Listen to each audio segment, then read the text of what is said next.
What's up, guys? And so with Spider-Man Across the Spider-Verse as officially released, we now have a total of 10 Spider-Man films, and that's with Tobey Maguire, Andrew Garfield, Tom Holland, and Miles Morales.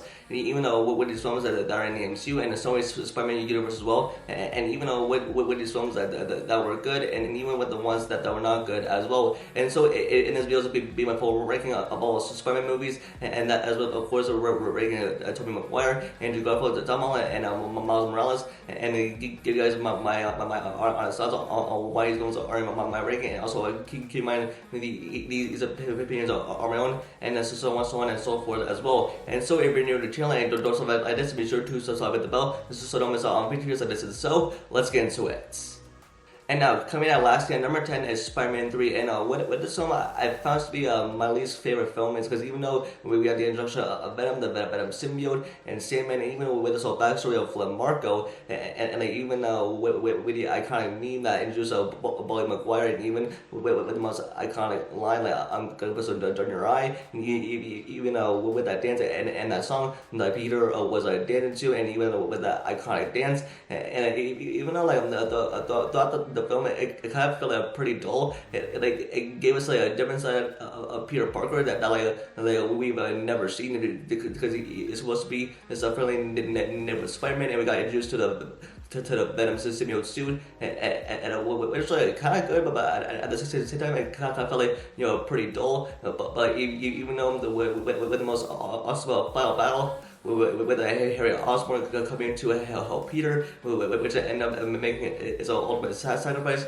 But even though this was my least favorite Spider-Man film. And next, at number 9 is Spider-Man Far From Home. And now, with this film, I kind of found to be really good, that introduced Mysterio as a villain, which I loved, and I really liked Spider-Man and Mysterio's chemistry, and even though with that twist, and that with Mysterio but being the one behind everything, and even though introducing the elementals, but even though with the Night Monkey suit, which I found to be my least favorite suit, but even though nearly towards the third act of the film, we got the iconic red and black suit. Plus, I really liked how Peter and MJ's relationship was really explored, with Peter telling MJ that he is Spider-Man, and with them sharing a kiss, and it means they're in a relationship together, and even with Peter and MJ who were not together at the end of the film, was a big highlight for me. And even with that film, which I did enjoy, and it made $1 billion at the box office, and even though with one of the lead scenes, which is with a Spider-Man fighting some bad guys in a restaurant, and even though with the cops are showing up, and I mean that scene really should have been in the movie. But even though this was a good Spider-Man film, and this was the film that ended the Infinity Saga.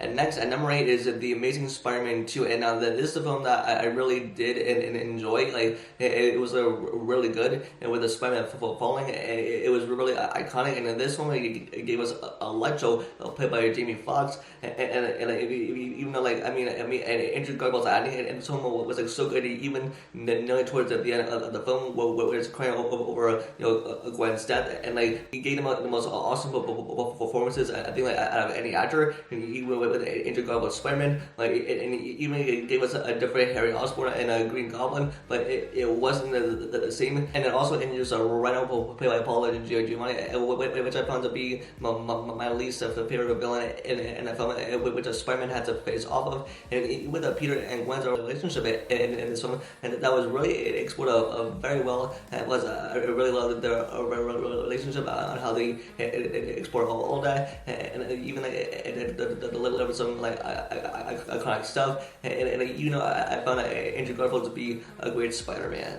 and even though this one had a bad script, but even though I think Andrew Garfield was the best Spider-Man, but even though with this film that had a bad writing, but I still found it to be good. And next, at number 7 is Spider-Man 2, and now I think with this film, that this is a follow-up sequel to the first Spider-Man, and even this one delivered so much, even with Peter Parker who was in crisis and losing his powers as Spider-Man, and trying to figure out how to regain his powers and regain everything, to being that friendly neighborhood Spider-Man, and with him losing MJ, and even though with Peter Parker who was on his own and finding it's like meaning. Even with Bruce Campbell in the film, and he delivered that line, it helps maintain the illusion, and that he will go on to play Mysterio in Tobey Maguire's Spider-Man 4, which that never happened. And with Sony and their scrap plans for Tobey Maguire's Spider-Man 4, and which I don't know when we'll ever get that film. Even though I found it to be a good film, and it even introduced us to Doc Ock, who played by Alfred Molina. I thought he was a great Spider-Man villain, and even gave us the train fight scene with the Spider-Man versus Doc Ock, which I really did enjoy. I thought this was a great Spider-Man film. And next, at number 6 is The Amazing Spider-Man, and this film introduces us to Andrew Spider-Man,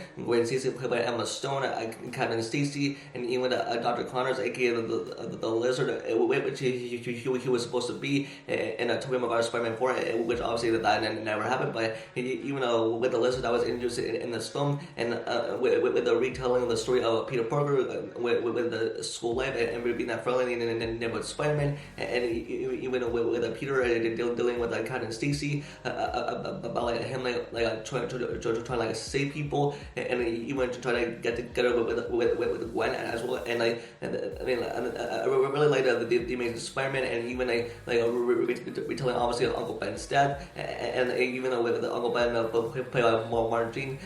Plus, I really enjoyed the Amazing Spider-Man.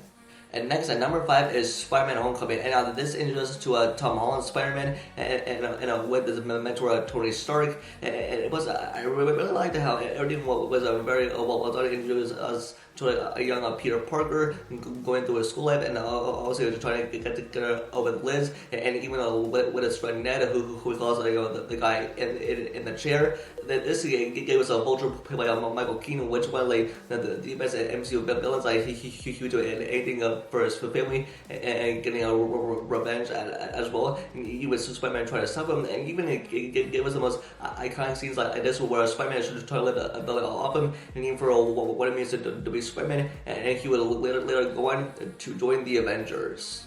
And next, at number 4 is Spider-Man Into the Spider-Verse. And now this is a film that introduced to Miles Morales, and even I found it to be one of the best comic book movies of all time, and even the best Spider-Man film of all time. It gave us a great animation, especially for an animated Spider-Man film, and even with a Spider-Gwen, and even with the Spider-Man variants that were introduced, and even with these different versions of the iconic Spider-Man villains, such as with a Doc Ock, and also introduced Kingpin, and even with that iconic fight with the Spider-Man versus Kingpin, and plus I really love all the characters, especially for Peter B. Parker, and even though with that line, anyone can wear the mask. Even though with this film, which I truly adore in animation, it was I love the Peter B. Parker serving as a Miles' mentor, seeing what he's going through, especially after being bitten by a radioactive spider, and even though with the soundtrack for this film, with a Post Malone's Sunflower, which it was a total banger, especially for the film. And even with the iconic quote from Peter B. Parker, that he says take the leap of faith, and that's what Miles did. And now he would go on to have his own franchise, and with Across the Spider-Verse, which I'll get to in a bit in this ranking.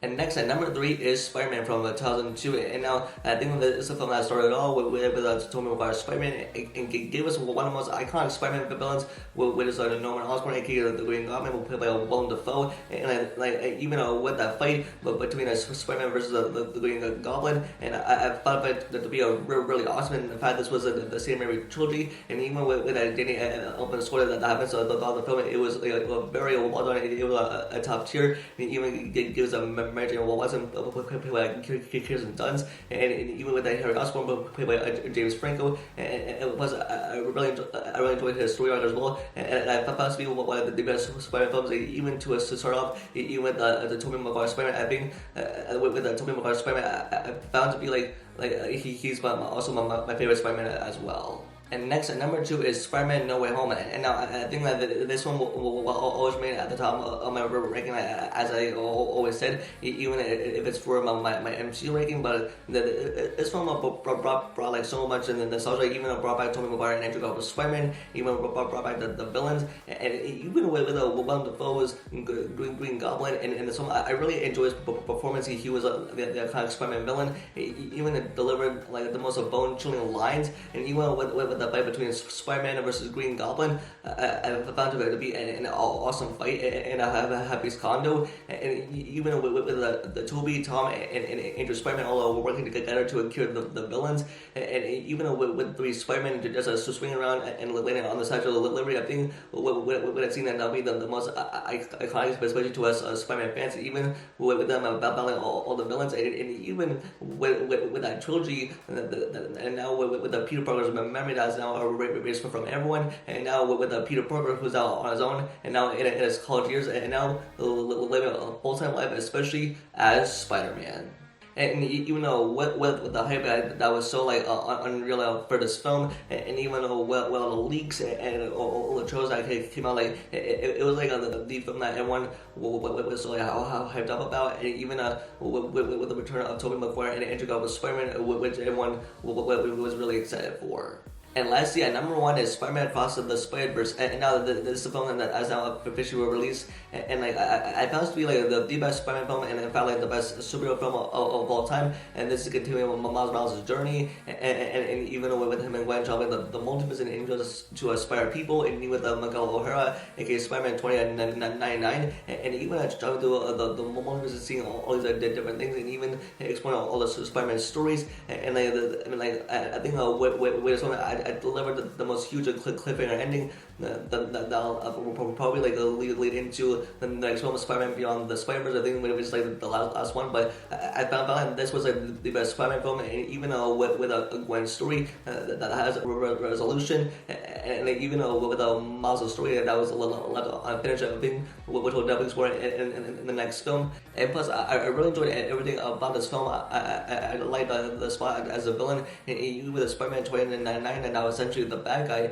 and with him all the Spider people who are after Miles, and this film explored many different universes, even with the multiverse as well, and even it gave us a Lego Spider-Man universe as well, and there was some great cameos, and even with some twists and surprises that totally left me wanting more. And even though this was like the best Spider-Man film I've ever seen, especially even with the animation. And yeah, and this is like my ranking of all the Spider-Man films, and even though I really enjoyed all these films, I love like all these Spider-Man that now have their own trilogies, and even with Tobey Maguire and Andrew Garfield and Tom Holland, and even with Miles Morales, and even with Miles Morales who is set to have his own trilogy with Into the Spider-Verse, Across the Spider-Verse, even the Beyond the Spider-Verse as well, which is coming out next year. And yeah, I think like Spider-Man is my favorite Marvel character. I think this list will change at some point, during that time. Like even though I really enjoyed these Spider-Man films, and this was a really fun ranking as well. And so that is gonna be for the first video. Let me know your guys' thoughts in the comments below, and what your thoughts on my ranking, and how would you rank all these Spider-Man films? So let me know in the comments below. You can get this video a like and subscribe by turning on notifications about videos, and find updates always follow me on Twitter. And with that, I'll see you guys in the next video. Peace.